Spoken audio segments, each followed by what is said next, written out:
primer lugar, agradecer la invitación.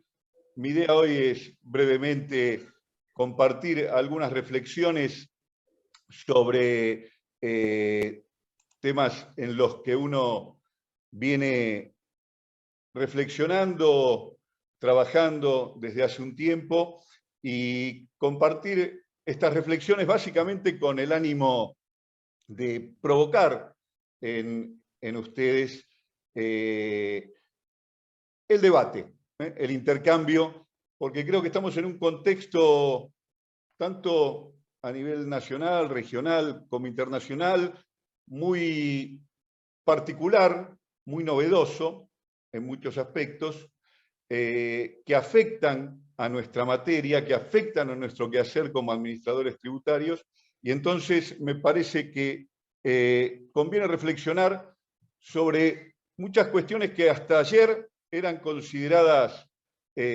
inamovibles, verdades reveladas, y hoy la realidad va forzando la necesidad de cuestionarlas, de revisarlas, de repensarlas. Entonces, repito, mi objetivo es compartir algunas reflexiones y motivar o provocar el debate. La idea que me propusieron era hablar sobre la cuestión del desarrollo y la administración tributaria, y de eso vamos a hablar. Una primera aclaración.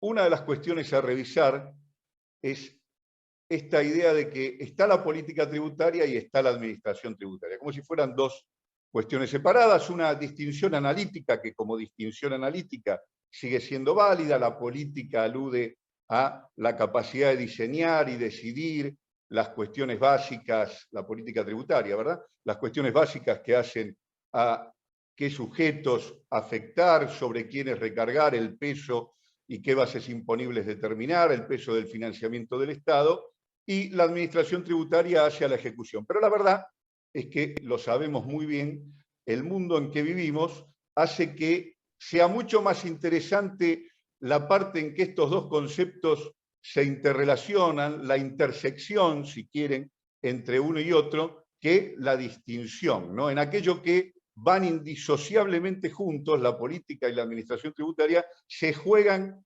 muchas cuestiones que hacen a la eficacia de las mejores medidas que uno pueda diseñar. Es en la administración, de hecho, donde se juega la eficacia de la política tributaria. Entonces es muy difícil pensar la política tributaria como algo distinto o escindible absolutamente de la administración tributaria. Pero, además, en un país como el nuestro, en un país federal, es muy difícil pensar la política tributaria y la administración tributaria sin tener en cuenta la coparticipación federal de impuestos o, si ustedes quieren, los distintos regímenes de redistribución de recursos entre los distintos niveles del Estado.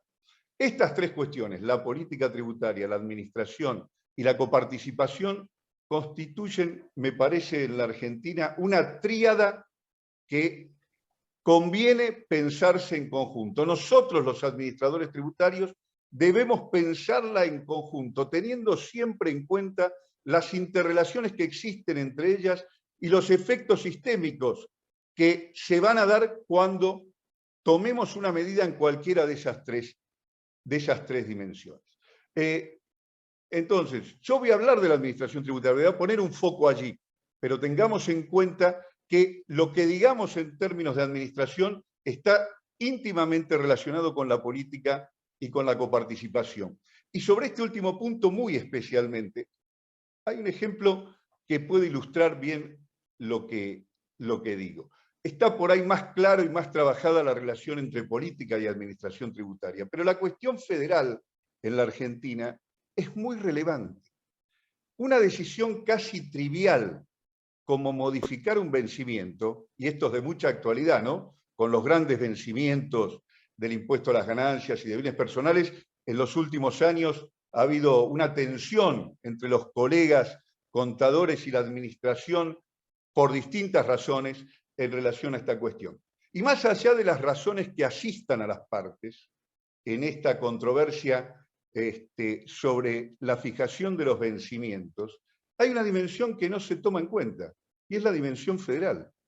Modificar un vencimiento relevante en materia impositiva nacional afecta de modo determinante las finanzas provinciales. Modificar el impuesto, el vencimiento del impuesto a las ganancias, sea de sociedades o de personas humanas, por el peso que tiene la recaudación y por la realidad de la Argentina, donde en las provincias pobres más del 80% del presupuesto se financia con recursos de origen nacional, modificar un vencimiento de estas características descalza a todas las provincias y por el momento del año en el que caen, afecta, por ejemplo, nada más ni nada menos que el pago de los aguinaldos, lo cual se vuelve inmediatamente ese incumplimiento o esa postergación en una cuestión política. Entonces, una decisión trivial, como modificar un vencimiento, algo que compete a la administración, impacta decididamente sobre las finanzas a nivel nacional por el efecto de nuestro federalismo tan particular. Entonces, digo, voy a hablar de la administración, pero voy a hablar, cuando hable de administración tributaria, teniendo en cuenta muy especialmente esta tríada: administración, política, tributaria y coparticipación o regímenes de redistribución entre los distintos niveles del Estado. Y segunda aclaración, voy a hablar de la administración tributaria y del desarrollo, pero voy a estar hablando de algo que tiene una dimensión técnica, pero que es de orden esencialmente político. Subyace a lo que hablamos nada más ni nada menos que la capacidad que tiene o debe tener el Estado para extraer de modo legítimo una porción de la riqueza para destinarla al financiamiento del desarrollo. No hay ninguna experiencia histórica de desarrollo exitoso donde el Estado no haya podido resolver esta afectación de un modo legítimo de la riqueza para financiar el desarrollo.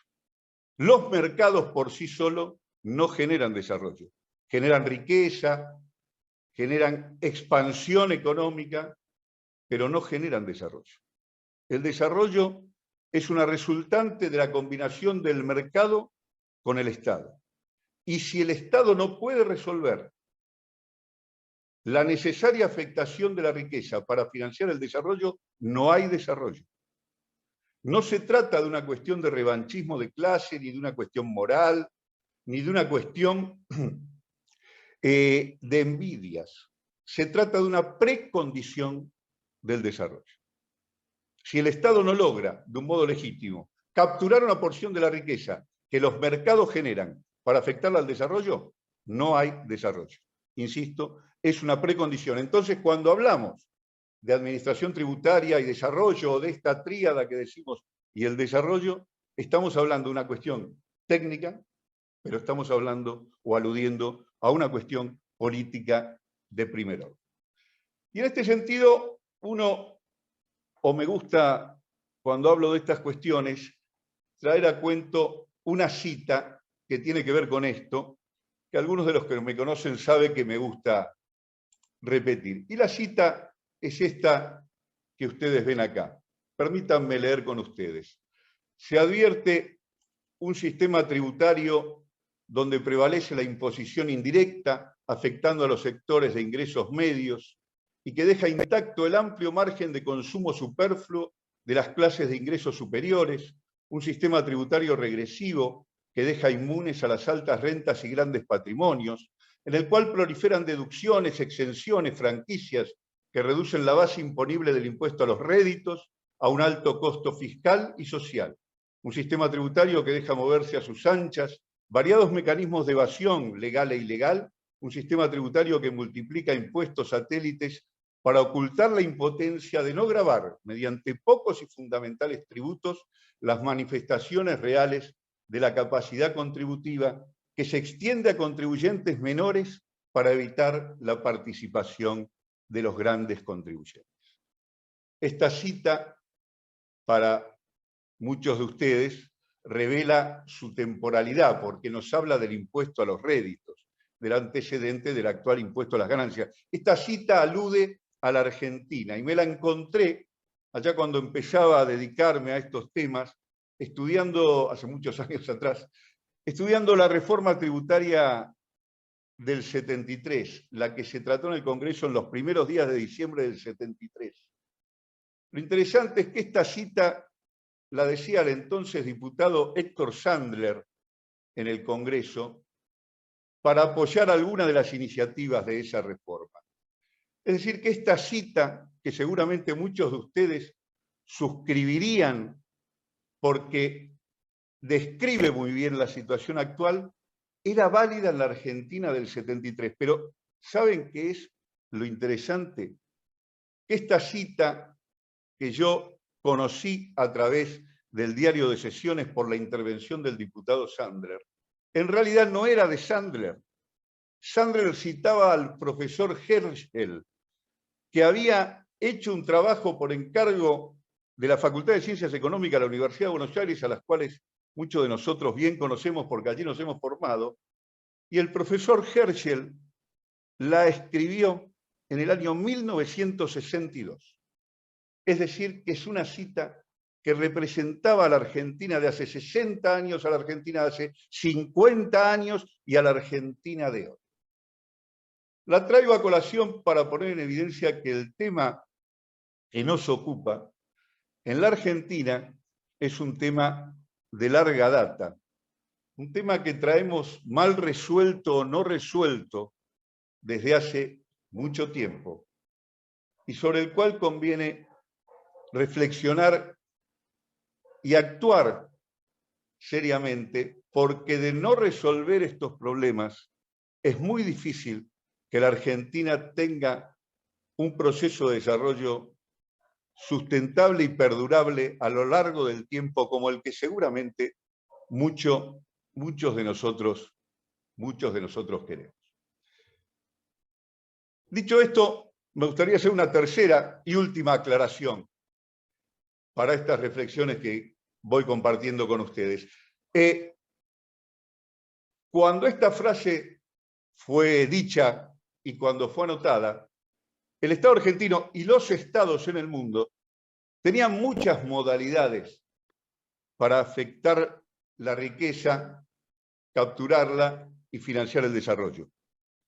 Tenían obviamente al sistema tributario, va de suyo, se habla de él en esta cita, pero también tenían las nacionalizaciones, las juntas de granos, las empresas mixtas, los bienes públicos. Muchas de esas políticas públicas, muchos de esos dispositivos, mencionarlos hoy parecen cosa del pasado, vetusteces. Y la única que ha quedado de todas aquellas presentes en la historia, que es reconocida como legítima, sin que se levante una polvareda enorme, y aún así se levanta la polvareda, es el sistema tributario. Menciono esto porque tal vez al sistema tributario en la actualidad se le exige una tarea que lo satura. Se espantan muchas veces los que les gusta hacer comparaciones con la presión tributaria a lo largo del tiempo, de la presión tributaria actual comparada con la de los años en que se hacía esta cita. Pero claro, en los años en que se hablaba de este sistema tributario, cuya presión era menor, la presión tributaria era menor, este sistema tributario, los sistemas tributarios convivían con las nacionalizaciones, las empresas mixtas, las juntas de granos, etc. Hoy, a los estados modernos, en general, el único recurso que le ha quedado para resolver esta cuestión de primer orden, para financiar el desarrollo, es el sistema tributario. Entonces, no es raro que los sistemas tributarios tengan una incidencia muy superior a la que tenían en aquellos años. Y hablando de números, voy a pasar a compartir con ustedes algunos números para ver cómo estamos hoy en relación a esta cuestión. Datos oficiales del año pasado, datos frescos, digamos. Presión tributaria total, 29 puntos. Están allí los impuestos nacionales y los provinciales, que hace muchos años en la Argentina están estables en torno a los 5 puntos del producto. ¿Qué se ve allí? Bueno, una presión en el orden del 30%, que es la realidad de la Argentina desde lo que va de este siglo. Un poquito más alta durante el gobierno de Cristina, bajó 2 puntos durante el gobierno de Macri, se recuperó algo ahora, pero oscila en torno al 30%. Una presencia de los recursos del comercio exterior que está muy por debajo de lo que suele creer el común de la gente. Fíjense que aporta menos del 10% de los recursos, y ahí están los recursos provenientes de las exportaciones y los de las importaciones, que son tan importantes como los primeros. Es decir, que si uno observa solo las mal llamadas retenciones, tiene el 5% de la recaudación total. Sin embargo, cuando uno escucha al sector afectado, parecería que estamos en el siglo XIX, cuando los recursos de comercio exterior representaban el 90% del financiamiento total. Y una presión tributaria que, en fin, da lugar siempre a la discusión sobre si es alta, es baja. Bueno, todos podemos traer datos que nos demuestren una cosa o la otra. Lo que sin duda es incontrastable en la Argentina, y tiene que ver con la cita que veíamos antes, y tiene que ver con una realidad que no solo está en la cita. Yo suelo contar 2 anécdotas. Cuando vino Vito Tanzi a la Argentina en la época del primer gobierno de Menem, cuando Menem todavía era salariazo y revolución productiva, antes de que pasara a ser rubio y de ojos celestes, Vito Tanzi vino y dijo: ¡qué barbaridad! ¡Qué pocos impuestos pagan los ricos en la Argentina! Brum, se armó tremenda polvareda. Año 89-90. Hace poco, al asumir su mandato, el presidente Alberto fue por Europa, lo recibió la Merkel y le dijo: Alberto, qué poco impuesto pagan los ricos en la Argentina. Se armó gran alboroto, era el contexto donde discutíamos el ASE, el aporte solidario extraordinario, que, como habrán visto, tiene una presencia, así lo ven, relativamente baja en el conjunto de la recaudación. Pero lo que quiero decir es que, y por eso traigo estas 2 anécdotas, con estas citas, la de Merkel y la de Vito Tanzi, es que lo que es incontrastable en la Argentina es que los ricos pagan pocos impuestos. Bienes personales, y si uno va a las provincias y toma el impuesto inmobiliario, entre los dos no aportan un punto del producto. No aportan un punto del producto. Y el impuesto a las ganancias de personas humanas, por lejos, en su mayoría, corresponde a los asalariados. Y las empresas en la Argentina pagan poco. Se conocieron algunos datos que mencionó el otro día Carlos, el nuevo administrador federal, Carlos Castanieto, ¿no? Él decía que, en promedio general, las empresas que tributan el impuesto a las ganancias de la Argentina, hay muchas que no, las que tributan una tasa efectiva menor al 3% de sus ingresos, mientras que las personas humanas, en promedio, el 16%. La reciente reforma que se va a promulgar esta semana, que impulsaron los demócratas en Estados Unidos, toma nota de la misma cuestión. Acaban de aprobar el impuesto mínimo sobre las utilidades contables del 15% en Estados Unidos.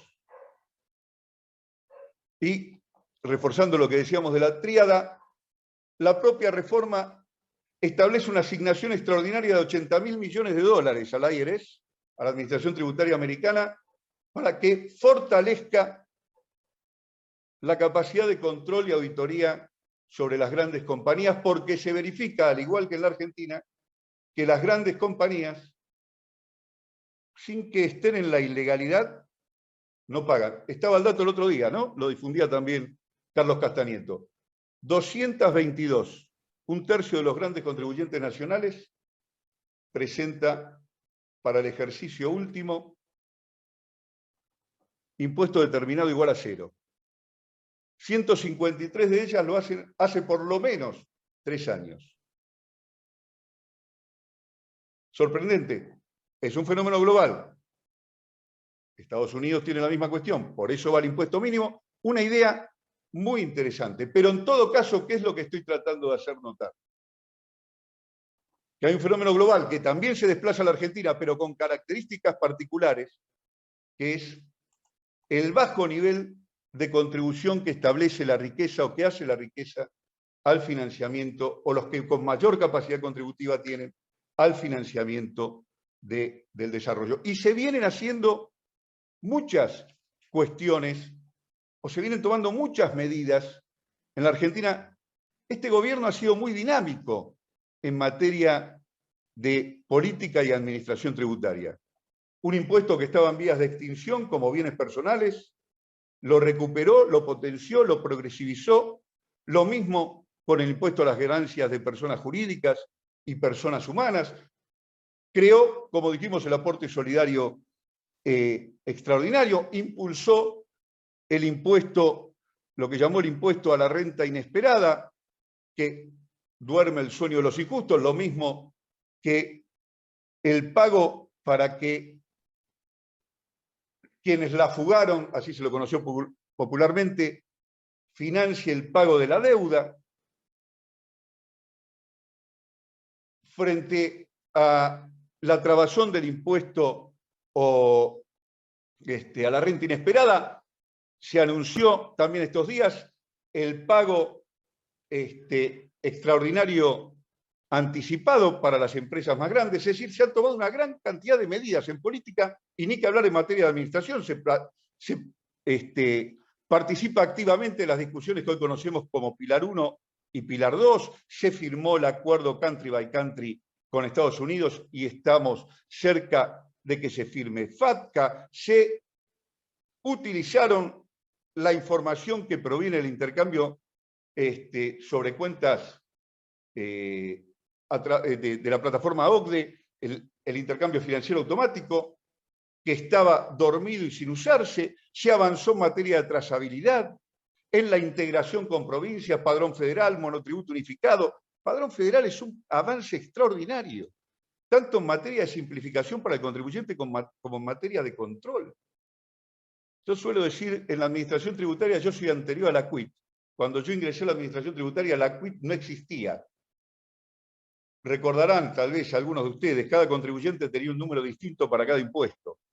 Esto progresivamente se fue avanzando, es enorme el progreso que ha habido en materia de capacidad de control, pero los contribuyentes seguían siendo en el orden federal tantos como jurisdicciones tenemos, porque lo que era clasificado como una actividad de determinado modo a nivel nacional no necesariamente lo era en la provincia, y los datos que se usaban para empadronar a un contribuyente en nación no necesariamente eran los de la provincia. Hoy no tenemos intercambio de información solamente, tenemos padrón único, integrado, unicidad del contribuyente a escala federal. Extraordinario avance. Y se ha logrado ahora. En fin, grandes progresos, y sin embargo, aún así, un camino que resta por andar. Yo decía, es un fenómeno global, pero también la Argentina, y con esto voy cerrando, padece algunas condiciones particulares sobre las que conviene detenerse. Como en todo el mundo, en la Argentina, generar percepción de riesgo en este contexto es muy difícil. La capacidad de detección que necesariamente debe tener la administración tributaria se ve constantemente desafiada por el impacto de la tecnología, por la capacidad de planificación fiscal nociva que tienen las empresas, las compañías, por la dinámica económica.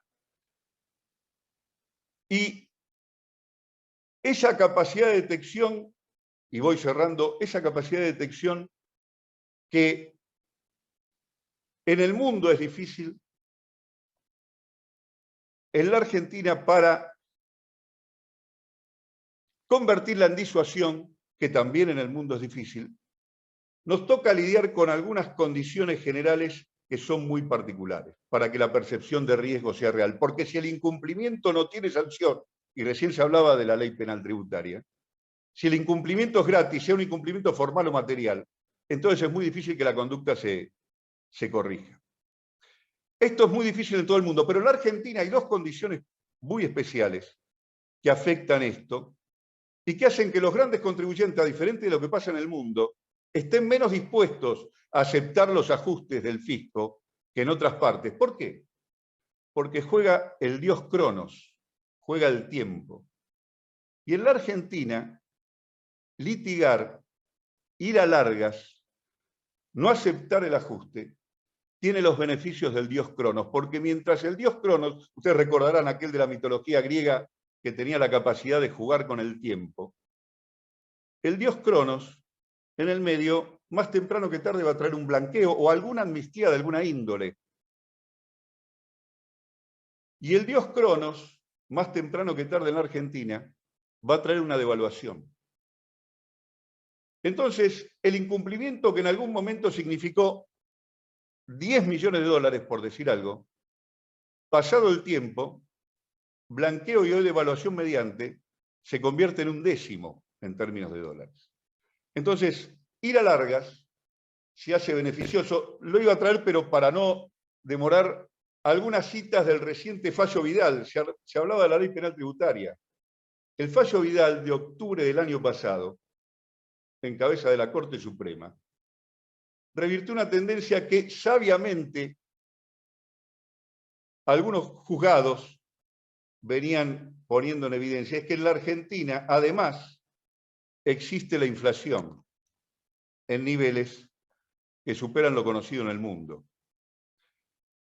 Y contrariando algunos fallos, incluso de Cámara, que establecían que no era posible de aplicarse la ley penal más benigna por impacto de la 27430 del régimen penal tributario vigente, porque no había hecho más que actualizar los valores que hacen a la condición objetiva de punibilidad.